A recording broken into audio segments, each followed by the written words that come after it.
Défini comme une violence répétitive à caractère verbal, physique ou physiologique, le harcèlement de tout genre est mal vécu par les victimes qui n'arrivent pas à exprimer leur désarroi, soit par peur, soit par contrainte, ou soit par manque d'information.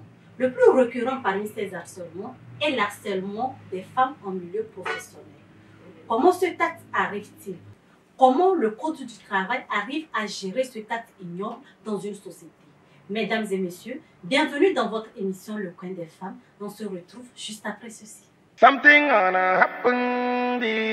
Vous êtes étudiant, professionnel disposant des notions de base en comptabilité. Le cabinet d'expertise comptable KG Afrique & Associates vous offre une formation 100% pratique en comptabilité, audit et fiscalité. Avec des formateurs expérimentés et compétents, vous sortez aguerri tout en bénéficiant d'un stage de perfectionnement si vous êtes meilleur de votre promotion. La formation révèle l'aptitude et le terrain révèle la compétence. Pour avoir à son arc cette aptitude et cette compétence, ne vous faites donc pas compter cet événement. Pour plus de renseignements, contactez-le 90 94 32 95.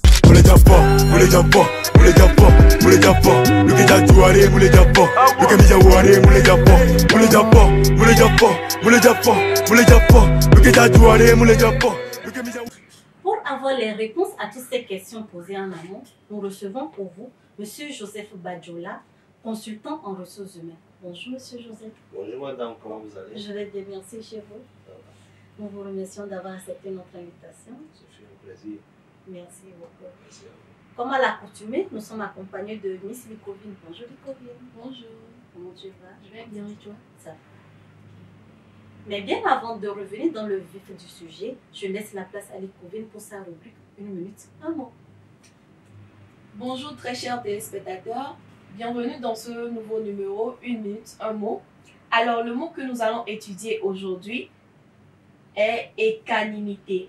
Ce terme vient du latin aequus, ce qui signifie égal, et animus, âme. Peu usité à l'époque classique, il réapparaît au 19e siècle, mais reste cantonné en l'emploi littéraire. Comme exemple, un homme d'État doit faire preuve d'équanimité, c'est-à-dire manifester une égalité d'humeur et garder sa sérénité en toutes circonstances. Très chers téléspectateurs, j'espère que ce mot vous sera vraiment utile pour enrichir votre vocabulaire. Merci. Merci Licovine. Merci. Et je m'en vais de ce pas rentrer dans le vif du sujet par la première question que je vais poser à mon invité. Monsieur Joseph, dites-moi, c'est quoi un harcèlement sexuel en milieu professionnel?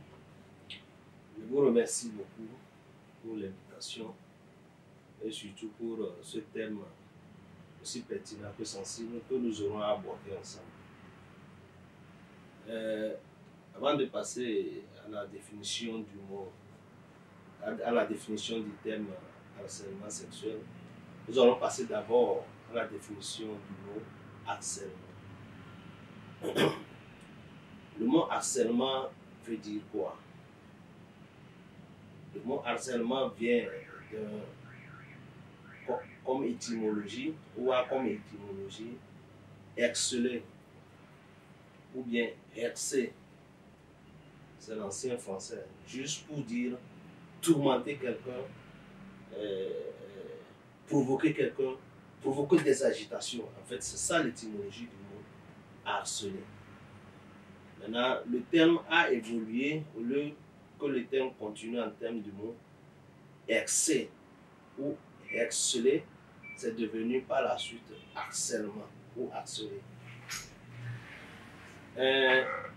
Pour parler du mot harcèlement sexuel en milieu du travail, nous devons redéfinir le terme harcèlement pris de façon générale. Parce que le harcèlement sexuel en milieu du travail, c'est un aspect des différentes formes de harcèlement. Donc, harcèlement veut dire quoi? C'est toute conduite abusive de quelqu'un envers son prochain, dans le but de le dénaturer, de le ridiculiser, de l'humilier, bref, de porter atteinte à sa personne. Et ainsi défini, nous avons plusieurs formes de harcèlement. Donc il y a l'harcèlement sur le plan psychologique, le harcèlement sur le plan moral, le harcèlement sur le plan intellectuel, sur le plan religieux, sur le plan sexuel. Et maintenant, sur le plan sexuel, en réalité, il y a des deux côtés. Dans votre thème, vous avez parlé de harcèlement sexuel des femmes. Il y a aussi harcèlement sexuel des hommes. Mais je pense que vous avez tenu compte du facteur prédominant, qui est harcèlement sexuel des femmes. En fait, que ce soit le harcèlement sexuel, le harcèlement psychologique, le harcèlement sur le plan moral, intellectuel, physique et autres, ces différentes formes d'harcèlement procèdent de la même manière. C'est-à-dire, il y a le harcèlement qui vient de façon verticale, c'est-à-dire qui vient de la hiérarchie vers les subalternes. Et maintenant, il y a aussi le harcèlement de façon horizontale, c'est-à-dire qui procède de la même catégorie professionnelle, c'est-à-dire que les agents de même catégorie, voilà, qui ne sont pas hiérarchiquement élevés, entre collègues, entre camarades de boulot, tout ça là, peuvent aussi se harceler réciproquement. Donc ainsi défini, ce qu'il faut remarquer dans le thème de harcèlement, c'est qu'il doit avoir une conduite répétitive qui se déroule de façon constante. Parce qu'une seule action isolée ne peut pas donner forcément droit à un harcèlement. Il faut que le phénomène se déroule de façon répétitive, avec une intention, comme tu l'as dit, ignoble de nuire à son prochain. Et quand ça se déroule comme ça, on peut parler de harcèlement. C'est ce que je peux dire par rapport à la définition du harcèlement. Merci beaucoup pour ce développement. En fait, je m'en vais vous poser la seconde question. Quels sont les signes précoces de harcèlement? C'est vrai que vous aviez commencé par dire que ce sont des actions répétitives.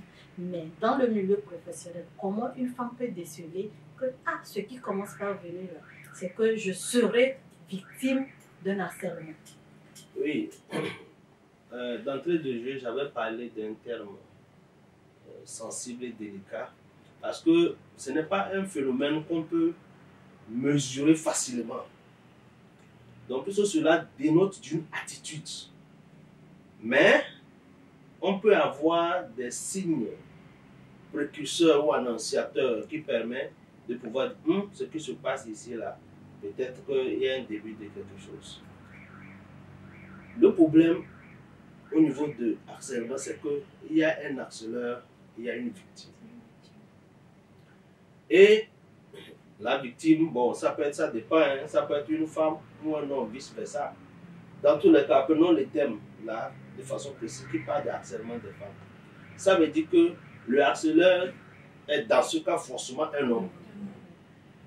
Et vous allez remarquer dans l'attitude, si c'est dans le cas d'un harcèlement venant de la hiérarchie, ça veut dire que vous allez commencer par dénoter des comportements plus ou moins suspects, des comportements plus ou moins inappropriés de ta hiérarchie envers toi.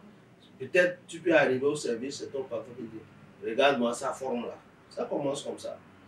L'aspect physique. Ou bon, regarde-moi ces fesses là. Excusez. Regarde-moi sa poitrine. Regarde-moi. Donc, à travers déjà ce type de mots, surtout si ces mots arrivent de façon fréquente, déjà tu commences par te dire, de toute façon dont mon chef ou mon supérieur hiérarchique commence par me parler ou commence par se conduire à mon égard, ça veut dire qu'il y a quelque chose qui commence par ça. Ça, c'est sur le plan physique. Des fois, si c'est sur le plan intellectuel, il peut commencer pour rien du tout, commencer par te ridiculiser. Peut-être tu as fait un courrier qui n'est pas correct. Quand il corrige le courrier, c'est-à-dire qu'il ne le corrige pas dans l'intention d'un supérieur qui corrige un courrier pour que l'autre apprenne. Il le fait de nature à te ridiculiser, à te rabaisser. Comme quoi, bon, un exemple, tu as le diplôme, mais tu n'arrives pas à me produire un bon travail. Donc, c'est tu nous ruses. Donc déjà, quand tu commences par voir déjà ces gens d'alisement vis-à-vis de ton supérieur hiérarchique, dis-toi que quelque chose commence par s'annoncer.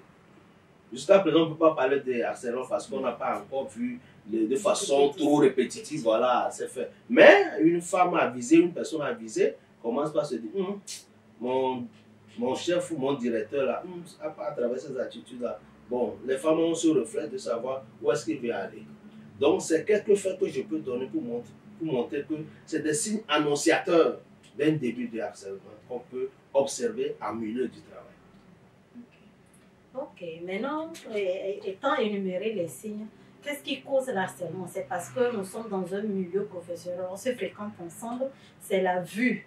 Ou quoi? Qu'est-ce qui peut causer l'harcèlement pour qu'un supérieur puisse avoir des intentions pas professionnelles envers son collaborateur? Oui, en sociologie, des fois en psychologie, on appelle ça les mobiles cachés. C'est que c'est des causes, c'est des facteurs, mais pour le moment, ces facteurs sont encore de façon endogène. On appelle ça mobile, c'est-à-dire qu'on met plusieurs mobiles pour voir. À partir de tel mobile, on peut se dire quelque chose va se passer. Maintenant, les causes que moi j'appelle ici mobiles, qui peuvent être des mobiles cachés. Pourquoi j'appelle ça des mobiles cachés? Parce que ce n'est pas aussi patent que tout le monde puisse voir. Il y a l'accoutrement. Nous parlons d'harcèlement des femmes. L'accoutrement. Vous savez, souvent on dit, les hommes, ils ont tout dans leur regard. Ok? Il peut ne pas avoir ces intentions d'harcèlement sexuel au prime. Mais avec le temps, à force de voir l'habillement de peut-être sa collaboratrice ou son assistant, tout ça là, ça peut amener. Ça, c'est un des facteurs. Il y a aussi le deuxième facteur. Comment je peux appeler ça? Il y a ce qu'on appelle la culture d'entreprise. Chaque entreprise a une culture qu'on appelle la culture d'entreprise, qui sont l'ensemble des valeurs, des principes édictés dans le fonctionnement de ces structures. Souvent, quand tu rentres dans les entreprises ou dans les tu vois, on écrit ça, on met ça dans un tableau, on dit, voilà ce qu'on doit faire dans l'entreprise. Donc, le fait que cette culture d'entreprise ne soit pas formalisée dans la plupart des entreprises, pour que les gens sachent quelles sont les valeurs qui sont développées dans les entreprises, ça peut amener à. Parce qu'on se dit dans cette entreprise, bon, comme rien n'est dit, ça peut nous donner droit à ça. Il y a aussi le fait aussi que les gens, il y a aussi l'ignorance.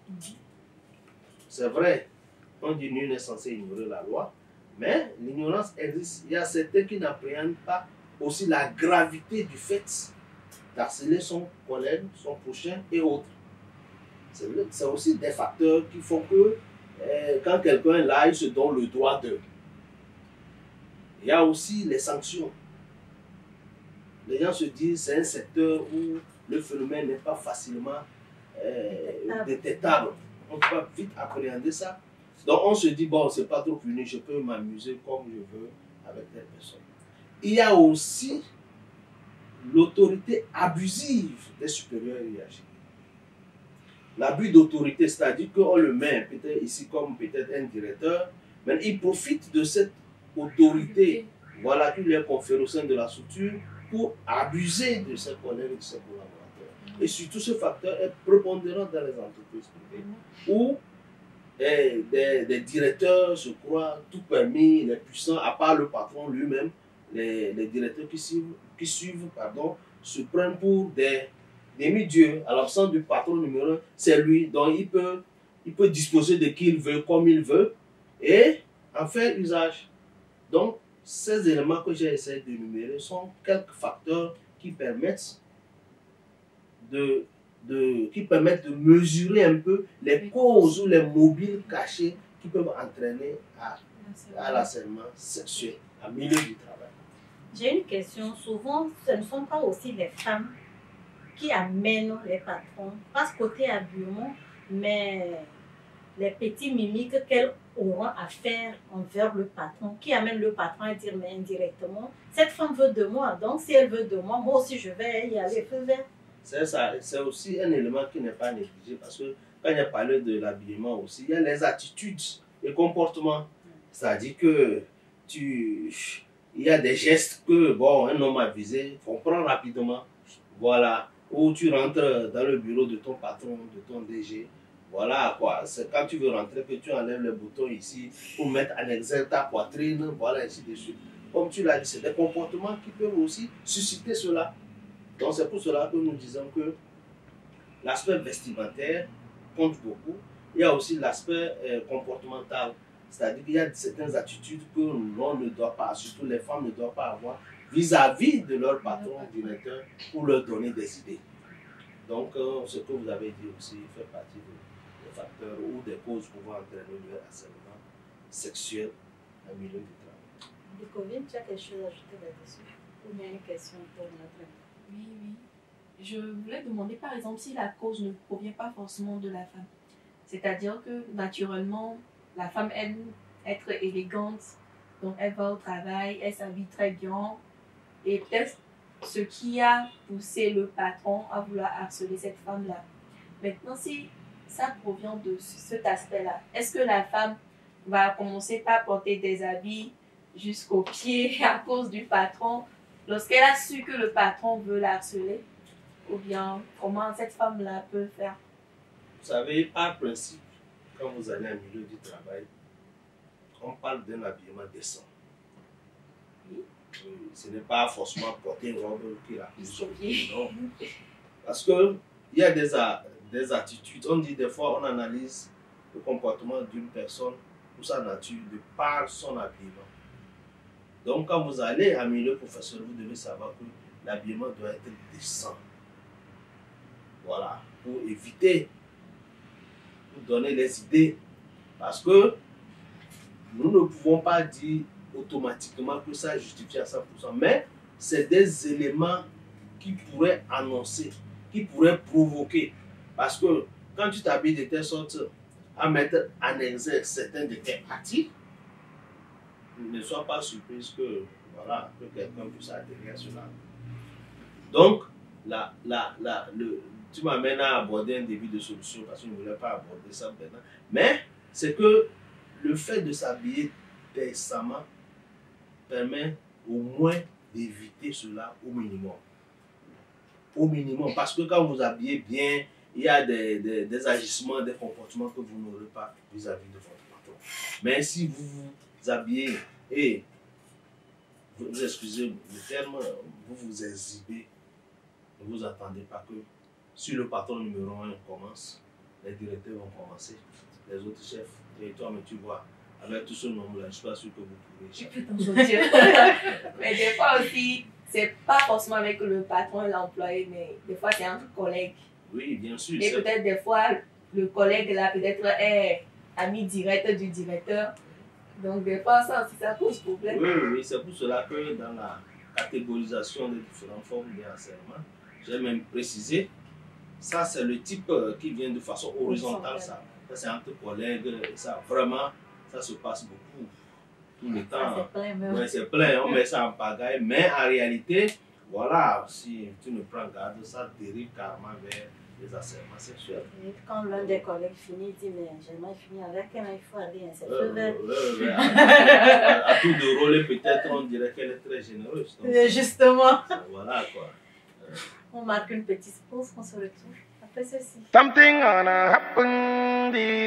Vous êtes étudiant, professionnel disposant des notions de base en comptabilité. Le cabinet d'expertise comptable KG Afrique & Associates vous offre une formation 100% pratique en comptabilité, audit et fiscalité. Avec des formateurs expérimentés et compétents, ressortez aguerris tout en bénéficiant d'un stage de perfectionnement si vous êtes meilleur de votre promotion. La formation révèle l'aptitude et le terrain révèle la compétence. Pour avoir à son arc cette aptitude et cette compétence, ne vous faites donc pas compter cet événement. Pour plus de renseignements, contactez le 90 94 32 95. Moulé Japa, Moulé Japa, Moulé Japa, Moulé Japa. Le Kita Touare, Moulé Japa. Le Kamija Ouare, Moulé Japa. Moulé Japa, Moulé Japa, Moulé Japa, Moulé Japa. Le Kita Touare, Moulé Japa. De retour, nous abordons les solutions apportées par le Code du travail, vu que l'harcèlement dont nous parlons aujourd'hui, c'est un milieu professionnel. Alors, M. Joseph, dites-nous, est-ce que le Code du travail a une solution pour lutter ce phénomène qui est assez récurrent? Je vous remercie beaucoup. C'est vrai que le Code du travail s'est penché sur ce phénomène. Mais force est de constater que c'est rare d'assister peut-être à des sanctions disciplinaires liées à l'harcèlement sexuel. Parce que c'est un phénomène qui est difficilement prouvable.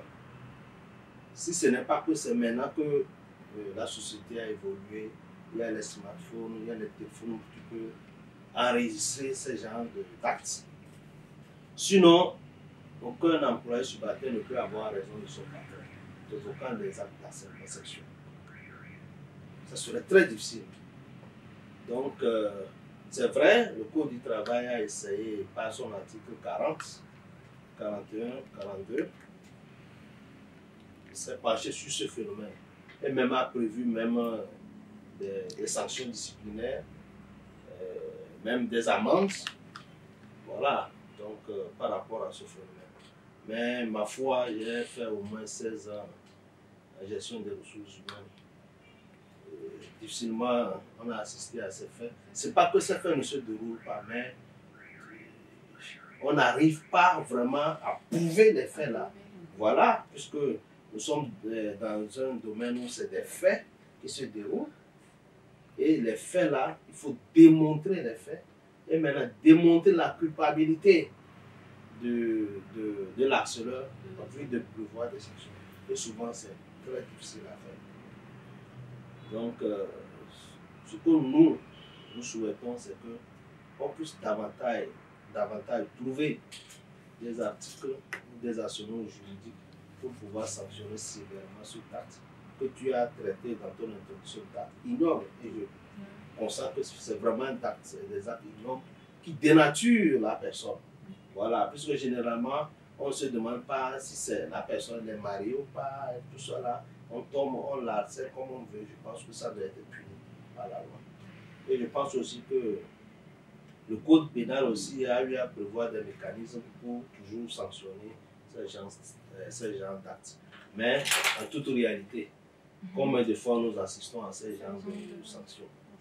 C'est ça qui devait décourager vraiment les harceleurs à aller dans leur salle de zone. Donc, c'est vrai, pour résumer par rapport au Code du travail, a prévu à son article 40-41 des mécanismes de sanction par rapport à ça et même des procédures disciplinaires. Et même le Code du travail a encore parti un peu plus loin et protéger même celui qui peut dénoncer les faits d'harcèlement. Ça veut dire que vous êtes dans un bureau où tu es avec collègue, mais cette fois, ce n'est pas le collègue qui te harcèle, c'est votre supérieur hiérarchique. Mais le collègue peut témoigner que j'ai vu tant. La loi dit que ce collègue qui témoigne ne peut pas être sanctionné. Oui. Dans l'article 40, essaie de parler de ça. Et même le Code du travail est parti même demander à l'employeur de prendre des dispositions pour punir ce genre d'agissement. Maintenant, la problématique, c'est quoi? Si c'est l'employeur mais qui se trouve dans ce rôle d'harceleur. Voilà, c'est ça le problème. C'est ce que je peux dire par rapport à ça. Oui, ce que je voulais en venir, je voulais vous prendre au mot. Vous avez dit le Code du travail permet à un collaborateur qui a assisté, c'est-à-dire un témoin de harcèlement, de pouvoir témoigner contre son harcèlement. Et maintenant, si l'employeur intégré, supposons que c'est le manager même qui est l'harceleur, mais est-ce qu'il ne va pas, après tout, chercher des motifs non valables pour limoger le collaborateur? Parce qu'il y a un danger là-dedans. Oui, c'est pour cela que même le Code du travail l'a si bien précisé. Le Code du travail dit qu'aucun salarié ne peut pas être sanctionné ni licencié pour avoir témoigné des agissements définis à l'alinéa précédent ou pour les avoir relatés. Qu'est-ce qu'on veut dire? C'est que quand tu ouvres une procédure disciplinaire pour sanctionner quelqu'un, tu dois avoir les motifs de licenciement. Donc les motifs, c'est quoi? Si ce n'est pas lié à l'exercice de la profession de la personne. Si ça a trait au fait relaté, qu'est-ce que tu vas dire?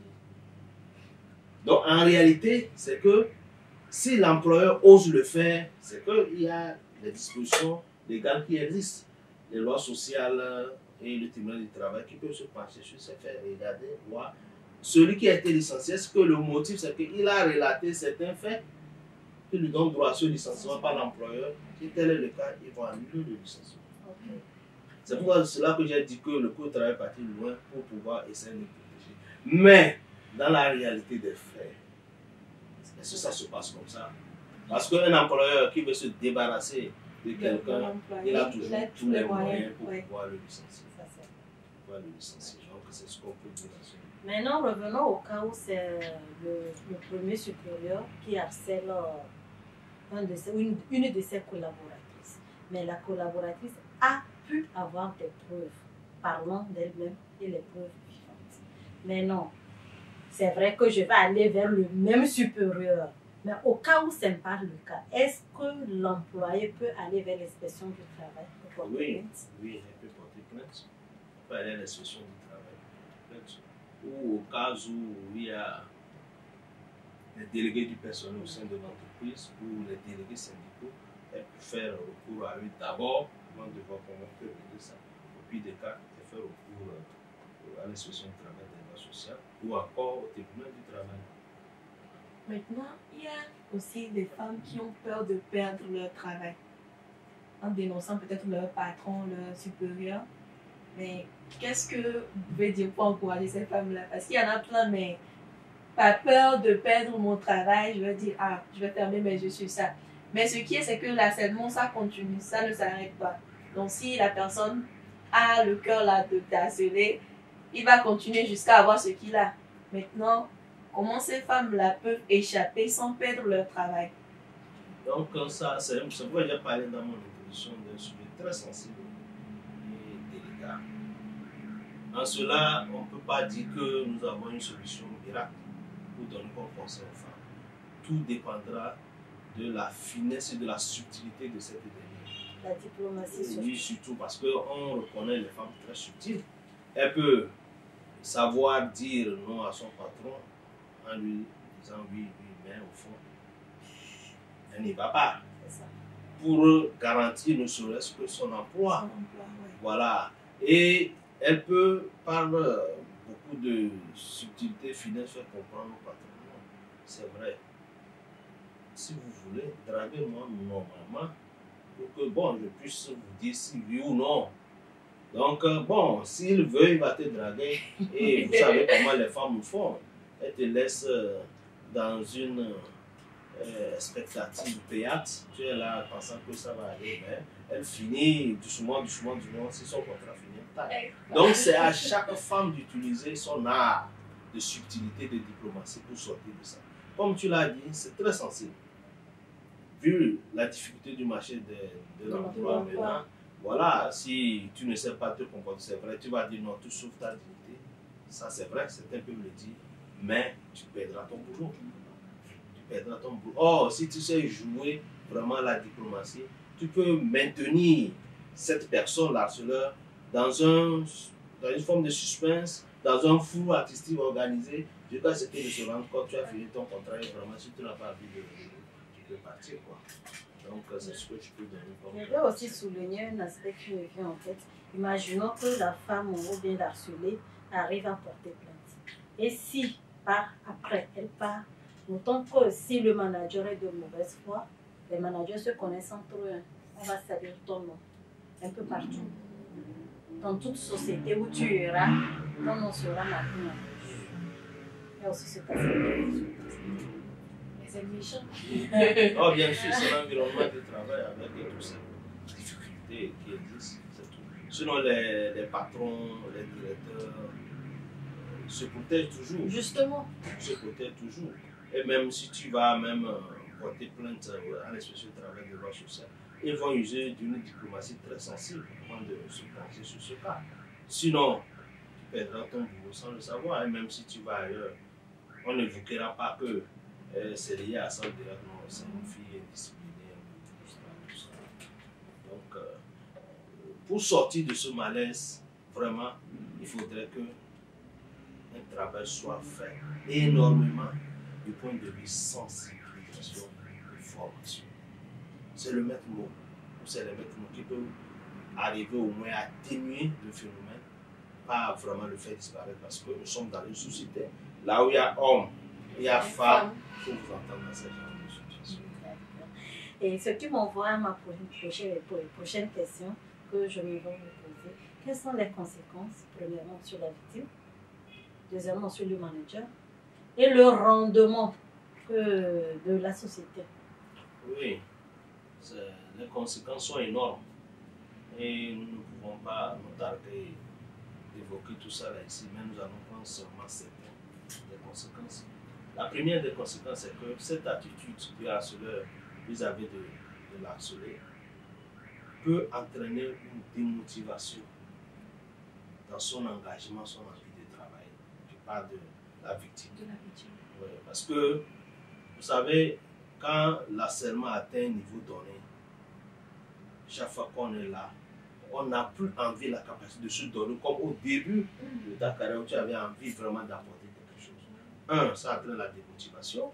Et la démotivation peut conduire à la longue à une démission. Tu peux dire si ça s'arrête ainsi, bon, moi-même vraiment, je veux partir. Je préfère aller faire la bouillie, vendre à ma devanture, que de laisser ma dignité être terminée. Voilà, ça c'est des conséquences aussi. Il y a aussi des conséquences psychologiques. Oui, souvent, ce phénomène n'est pas assez mesuré dans nos entreprises, mais ça a des effets. Le fait d'être harcelé, tu vas voir que des fois, ça atteint tellement, puisqu'on a dit que vraiment, l'harcèlement, c'est toute conduite abusive où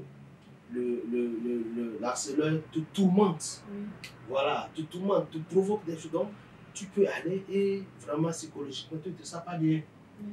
Et si psychologiquement tu ne te sens pas bien, ça peut t'amener à des gens de crise, de folie. Tu restes même dans le sommeil, même, tu sursautes. Parce que oui, tu as encore en mémoire les agissements de ton patron. Donc c'est des conséquences graves, mais j'avoue que dans nos structures, cet aspect psychologique du problème n'est pas abordé. De telle sorte qu'on ne mesure pas.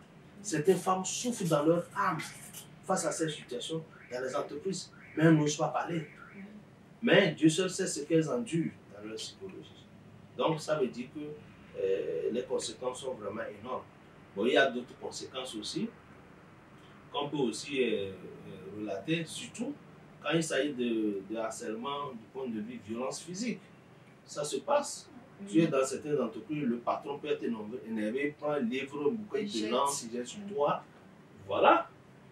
Bon, j'avais eu assisté à quelqu'un qui me racontait que même au sein d'une direction, il y a même le directeur qui a même pris la nourriture qu'il mangeait, versé sur la collaboratrice. Voilà, donc, parce qu'ils étaient en train de discuter, voilà, il est arrivé à faire cela. Vous imaginez, voilà, vous imaginez le traumatisme qu'elle vivra à vivre par rapport à ce phénomène. Ça aussi, c'est une forme d'harcèlement. Donc, c'est un peu quelques conséquences que je peux évoquer à ce niveau. Parfois aussi, les conséquences peuvent arriver à la maison. Une femme mariée peut avoir des problèmes avec son conjoint ou bien son mari à cause de l'harcèlement. Oui. Parce que les hommes sont très fins pour pouvoir suspecter plutôt ces gens d'harcèlement. Oui, ça se passe. Ça se passe. Mais comme nous relatons des faits prouvables et que vraiment nos structures sont très fragiles en ce sens, c'est difficile de prouver que c'est ça qui a l'enjeu. Mais sinon, ça se passe. Des fois même, les gens même, quand elle arrive à la son mari le touche, ça lui rappelle son patron qui veut le tuer. Des fois, il refoule ce dernier avant de se rendre compte, non, c'est son mari. Donc ça veut dire quoi? Elle a atteint un degré de harcèlement de telle sorte qu'elle a besoin d'un psychologue pour pouvoir l'aider. Donc ça veut dire que vraiment, les conséquences de l'harcèlement sur la femme, puisque c'est de ce thème que nous débattons aujourd'hui, c'est tellement important et prépondérant. Lui ne peut nier cela. Et moi, je me dis que si vraiment l'employeur ou bien le supérieur aussi a pensé qu'il a vraiment besoin de cette femme-là, normalement, il devrait se saisir. Parce que la femme est en train de faire un travail dans son entreprise et la femme apporte quelque chose. Donc, si vraiment il est conscient que cette femme-là m'apporte un marché, m'apporte un service, normalement, il devrait contrôler ses désirs. Oui.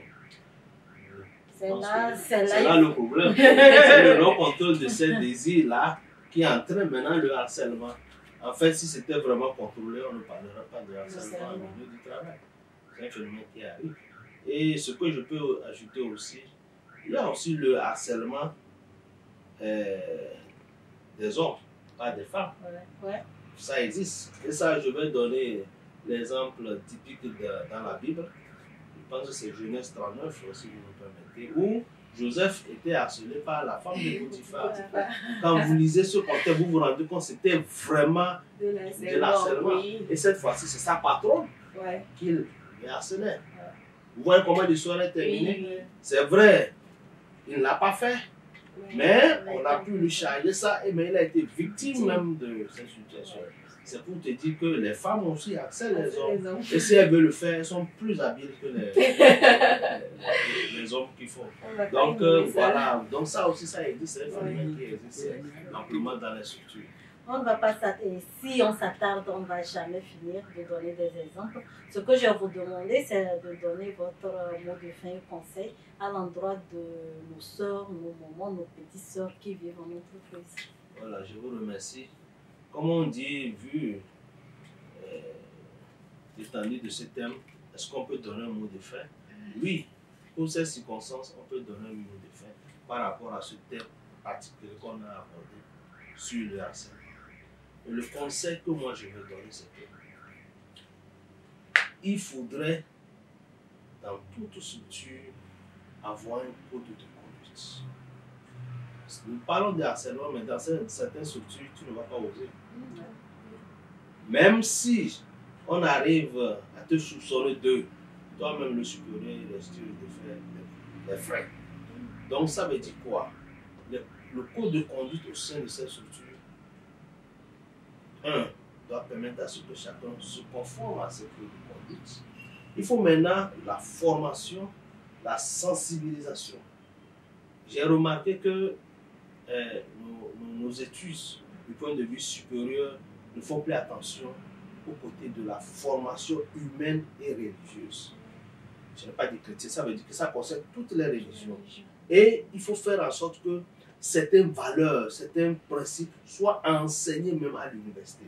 Même certaines valeurs, certains principes soient enseignés même à des professionnels pour que ceux-ci se rendent à l'évidence de l'importance de ces agissements de harcèlement et de leurs conséquences sur les femmes, puisque c'est des thèmes qu'il s'agit. Donc c'est très important à ce niveau. Même s'il faut faire une plaidoirie dans ce sens, il faut revenir aux fondamentaux de l'enseignement en termes de formation humaine et religieuse. Quelqu'un qui est formé bien dans ce sens, qui sait que harceler, que ce soit sa subalterne, collègue, collaborateur, c'est une mauvaise chose, les gens ne le feront plus. Parce que comme il n'y a pas une législation dure pour sanctionner, on se laisse aller. Et maintenant, aux femmes aussi, nous devons aussi leur demander d'adopter des comportements qui ne puissent pas être un terreau fertile pour ce genre de harcèlement vis-à-vis des hommes. Et dans leur comportement, elles doivent s'habiller décemment, avoir des comportements qui ne laissent pas à désirer et avoir cette subtilité administrative, cette finesse, cette diplomatie, au cas où ce phénomène arriverait, elles sachent comment faire pour sortir, pour ne pas laisser leur bruit. Donc c'est ce mot que j'aimerais adresser à l'endroit des femmes et aux harceleurs, les frères et sœurs. Cessons, cessons, cessons. Je pense que quand une fille te plaît, il faut la draguer normalement. C'est-à-dire de dire oui ou non. Et considérons que ces mêmes filles pourraient être nos propres enfants qui subissent le même harcèlement ailleurs. Est-ce que serons-nous contents? Je ne pense pas. Donc c'est sur ce mot que je voudrais vous dire merci. Merci de m'avoir invité pour en débattre. Et je pense que la prochaine fois, nous allons aborder d'autres aspects de harcèlement, si vous le permettez. Merci beaucoup. Merci aussi à vous. Et c'est sur les mots de fin de notre invité, sur la citation de Frédéric Beneder qui dit ceci. La vie dans l'entreprise reproduit la cruauté de l'école, en plus violent car personne ne nous protège. Ainsi qu'on fait notre émission du jour. Restez câblés sur la même chaîne, à la même heure, pour un autre numéro. D'ici là, restez heureux. Bye.